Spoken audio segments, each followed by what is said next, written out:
Hello mga kapitek, my name is Kuya Jayson. I'm a photographer based here in the Philippines. So, samahan niyo ako sa channel na to as I share with you basic to advanced photography tips. I also want to help you understand more about lighting, composition, and maybe a little bit of post-processing. So with the advancement kasi of technology, everyone can now be a photographer with the use of the smartphones. So samahan niyo ako mag-analyze ng mga pictures and sabay-sabay tayong mag-aral, and I hope to convert you from not just a good photographer but the best photographer you can be and apply it in everyday life. So tara!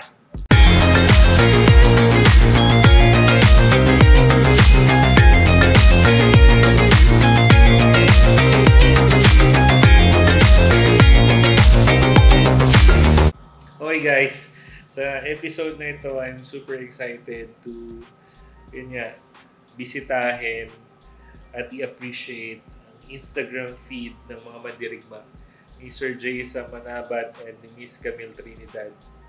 So, dito na ako mga kaigan sa IG feed ng Jamill PH.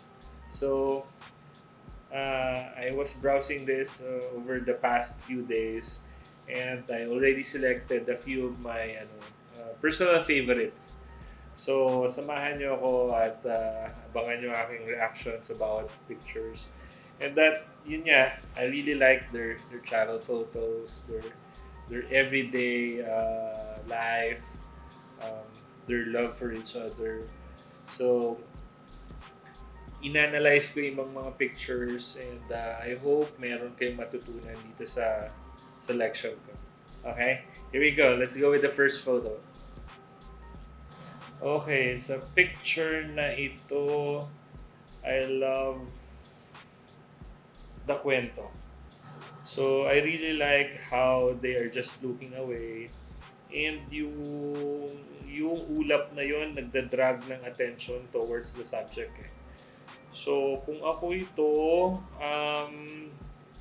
solid na yung picture. Pwede ko na lang siyang i-edit ganito. Pwede ko siyang i-crop na lang dito sa side na to para at least diretso na kagad sa subject. But then, as it is, yung photo na yan, napakaganda na. Okay, next photo that I really like is this one. Tawag namin dito is a photo inside of a photo, or a frame inside of a frame. So, ang linis lang, sobrang linis. So, if makita nyo, medyo luma na yung photo, parang ang babata pa nila dito. No? Pero, ang ganda ng pagka-frame. Dead center lang siya, no? Symmetry from corner to corner. And makikita mo pa yung shadows ng table sa lower left and upper right. And I really like na may film grain yung dating ng photo.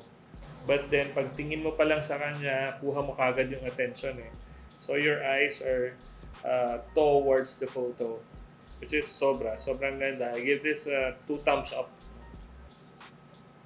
Okay, next photo. Sabi nga nila, picture is worth 1,000 words.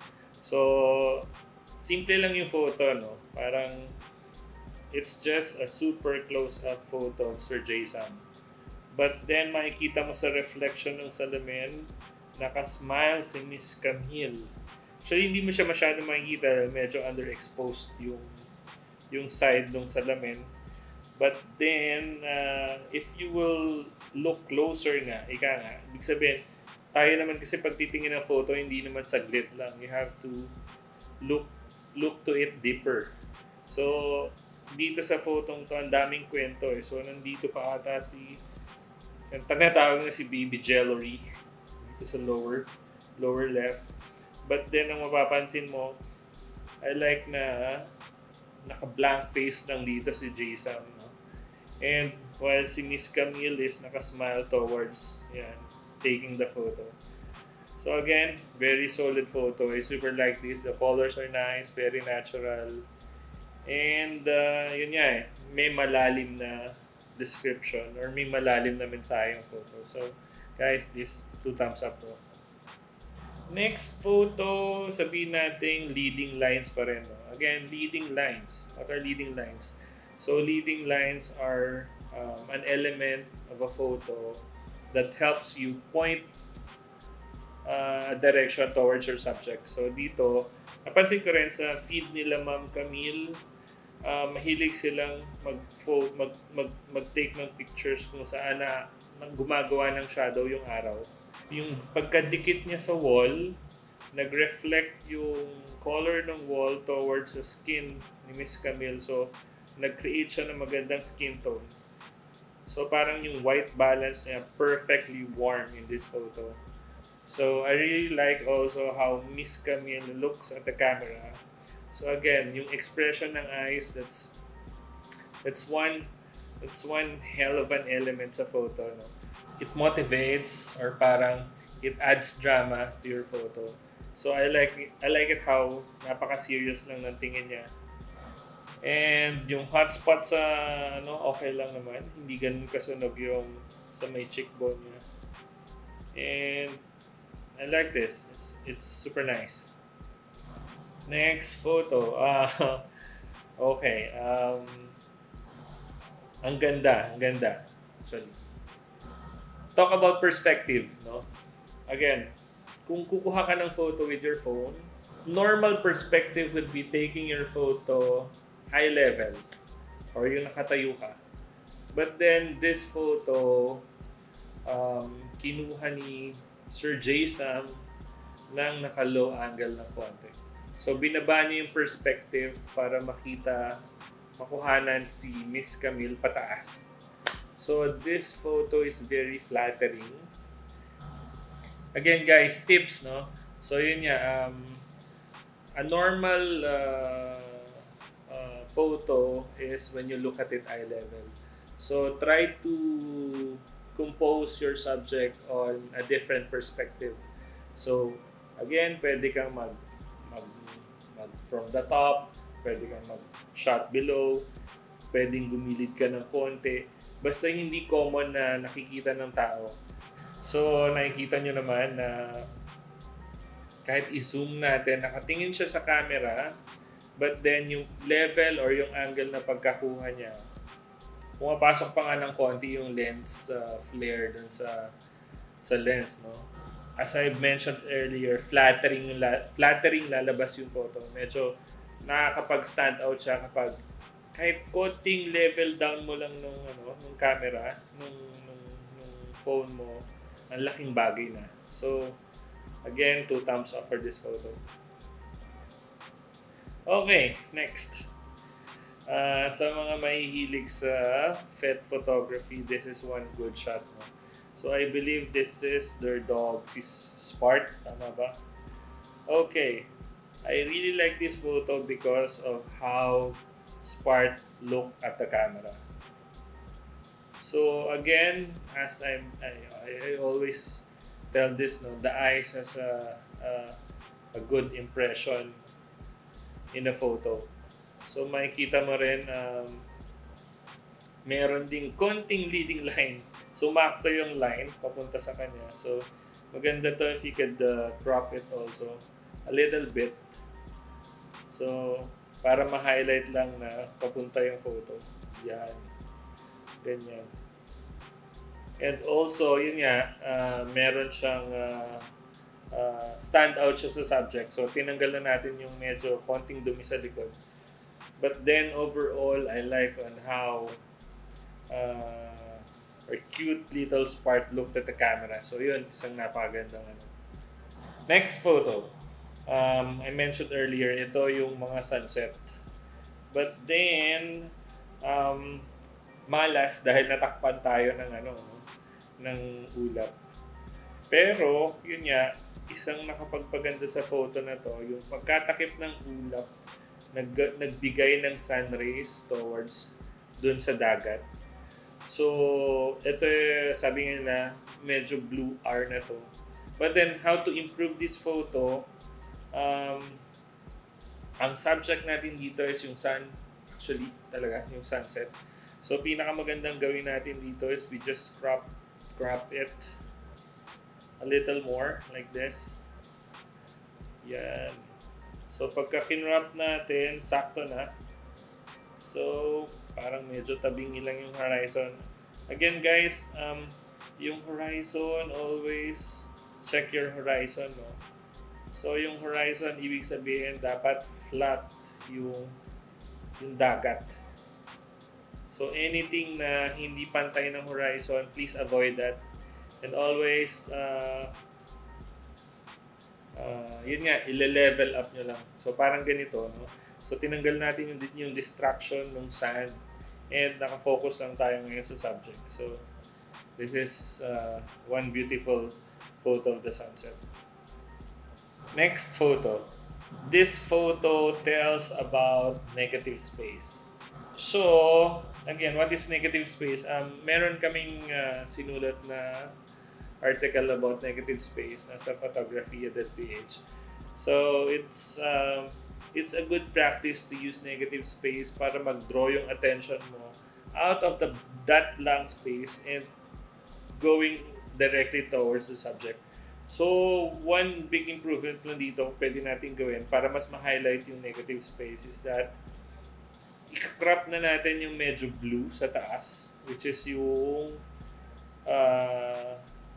yan. Crop natin dito. So, pag sinave mo yan, nagkaroon na rin ng symmetry. So, nasa gitna na yung paa niya, natanggal na rin yung shadow. And at the same time, pag tingin mo, this photo already tells a lot of story. So, parang ang sarap pumunta sa beach ngayon at pag-relax habang tinitingnan ito. No? So again, this is one good photo. And I really, really like this. Okay, next photo. As I've mentioned kanina, Sir Jayzam and Mam Camille really likes playing with shadows. Parang selfie lang talaga, but then, pansinin nyo yung line, saktong-sakto sa gitna. And that yung leading line sa kisame towards lahat sa face ni Sir Jayson. So, this is one good photo. And, yun nga, sinabayan ni Mam Camille, no? So, again, ito naman yung photo ng shadows wherein yung araw pumapasok do sa blinds. So, ang galing lang kasi saktong-sakto yung isang linya ng blind sa mata niya. Ang ganda ng play ng shadows. So actually, I did something with these two photo kasi parang nakita ko with the reaction nila, yung mata, and yung face nila, yung lips. So, I decided to do a framed photo of these two kasi bagay silang dalawa dito. So if you can see this, you can zoom in, makikita nyo na ang ganda ng play ng shadows. So if you're browsing to the Instagram feed of Jamill PH, you would see a lot of these photos, especially sa IG rin ni Mam Camille. No? Next photo. Ganda nito. Bira ako nakakita sa feed nila ng todo bokeh. So, ano ba yung bokeh? So, in photography terms, yung bokeh kasi came from a Japanese word, bokeh, which means blur. So, in simple terms, no, anything na na-isolate mo yung subject mo from the background and nag-form siya ng blur. So, yun yung tinatawag namin na bokeh sa photography. So, very simple how to get bokehs that yun nga, ilalayo mo yung subject dun sa background or ikaw lalayo and gagamit ka ng long lens or maybe for this instance may mga phone na tayo ngayon na nakakapag-create ng blurred background effect. So ito yun, no? So ito yung isa sa mga photo. Ang ganda ng pagka-edit kasi niya, tinaasa na lang yung shadows towards the face and that yung reactions, again, this guys, this is a perfect couple. No? So, nagko-complement yung smile ni Sir Jayzam sa Smile Without It ni Miss Camille. So, yung expression nila dito, yung location na nasa bangka sila, ang ganda ng araw, ang ganda ng preset, ang ganda ng filter.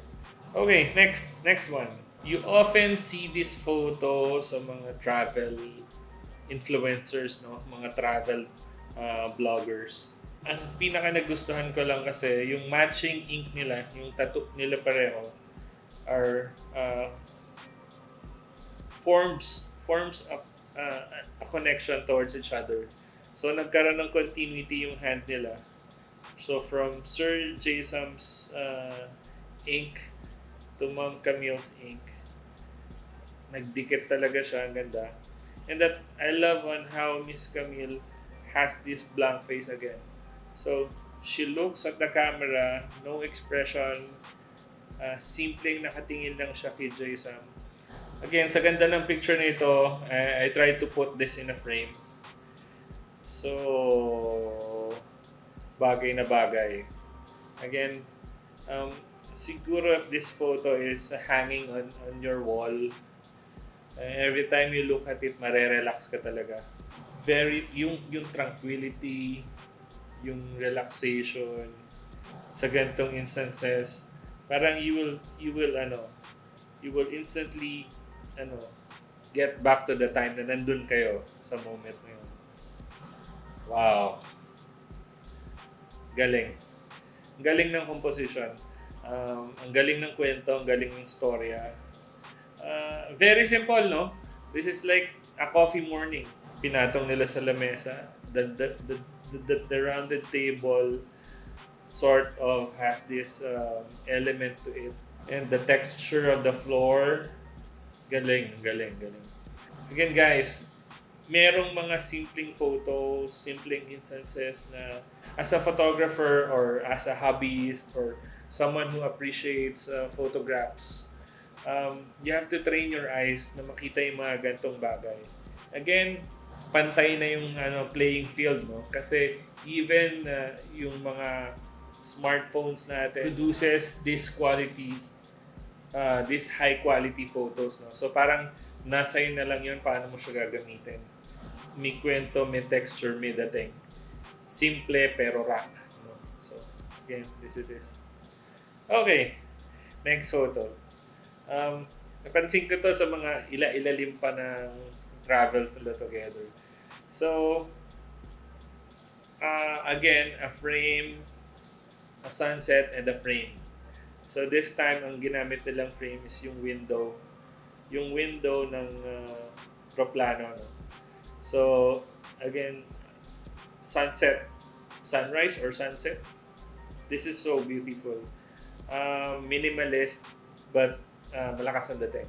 So for me, kung i-edit lang natin to, kasi meron ako nakikita dito sa lower left. So maybe we can just crop it out na lang and focus directly on the frame. Sakto na natin sa yan. So for me yan, ito, ganda. Lakas ng dating. Okay, next photo. Actually, maraming ganitong photo sa feed nila. Most of it kasi si Miss Camille is certainly one good model. Again, this may be shot using a phone. So if I could just improve this, I'll use a filter. So I'll use a preset, no, na medyo itatama ko sa mood, which is yun, nasa dagat. So this one, konting edit na lang, no? So edit na lang tayo ng horizon. So edit natin, gitna lang natin yung horizon. Okay, done muna natin. Okay, next, guys, kapag you have the subject in front of you, try to take bukod sa dead center, again, try to practice rule of thirds, or you could try composing your subject in either side, no? Pwedeng may maluwang dito sa kabila or maluwang dito sa kabila. For this one, you can play with this side. Yan. Kasi yung face niya medyo naka-angle dito. So, yung yung photo mo ngayon nagkakaroon ng kwento that you're looking for away on this side. So, bigyan mo lang ng space yung dagat. And since naayos ko na yung color tone, naayos ko na yung preset, ang ganda ng tama ng araw sa skin ni Miss Camille. So, if I can crop this like this, pwede na. Gawin natin, crop natin yung gusto natin. Yan. With less distraction, the same time pantay na yung horizon. So again, this is really perfect. Okay, last photo for this photographer's reaction. No? Sorry, ang dami ko na napili. Medyo maganda kasi talaga yung nasa feed mo. But this one, I guess, is the most favorite of this batch of review I had. So, this is a photo of them, again, by the beach. Again, hindi ko alam kung saan, but ang ganda. The color tone, the filter is so perfect. So, I really like na dead center sila on both sides of the island. Yan. And I really like how it forms a 90-degree angle yung shadow sa tabi ni Miss Camille. No? Sobrang swak na swak. Pag tingin mo ng photos, yung eyes mo talaga nadadrag towards your subject. And that yung negative space nagpo-point sa iyo eh. So, again, you have to upload din on the post. No? So, again, sabi ko nga si Miss Camille is pwedeng mo, kasi model talaga. Kasi she knows how to bend her legs, how to tiptoe. And then, if you love yung reaction niya, again, she loves to play the lines, the diagonal lines towards the shadow of the sun. So this one, medyo nagtago siya kay Sir Jayzam. And yun nga, makikita mo na she's smiling. Sir Jayzam is also smiling. And this photo is so perfect. So again, I put this in a frame. Kung makikita nyo dito, this is how perfect it looked like. So, pwede mo siya talagang ilagay sa bahay. Anyway, plug ko na rin, no? Kasi we have this zebraframes.ph. We do print gallery prints. And we do frame also. So, kaya minsan when I'm doing photo reactions or photo critic or ini-imagine ko siya if babagay siya sa bahay. So, I have mock-ups of frames that I can just test the picture. And this last picture nga, it's so beautiful. And yun lang masasabi ko. Ang mga mandirigma, si Sir Jayzam and Mam Camille does really have an eye for photography. Creative, resourceful. As a photographer, minsan nandun ka sa moment eh. Na, uy, ang ganda dito. Uy, ang ganda mag-shoot. Uy, moment ito. So, I'm just happy na, yun yan, na-practice yung discipline nila ng gano'n. Na kapag nakakita sila ng magandang spot, or ng magandang araw, ng magandang sunlight, ng magandang shadow, they take advantage of it. Kahit pa siguro mobile phone lang yung gamit. I really like how they take photos. So, hanggang dito muna, no? Hanggang dito muna yung part 1. Kasi, ubusan na ako ng oras sa dami ng mga gandang pictures. But then again, yun nga, I hope meron kayong na-pick up sa mga photo analysis natin, sa pag-dissect natin sa photo nila. And yun nga, I guess I hope I gave a few advice on how to compose, on how to use perspective, on how to analyze the given sunlight again. For more photography tips, please visit our website at www.photographia.ph. Also, Joanne and I does one-on-one and couple-to-couple photography lessons via Zoom. So kung gusto nyo pong mag-aral ng photography, email nyo lang po kami.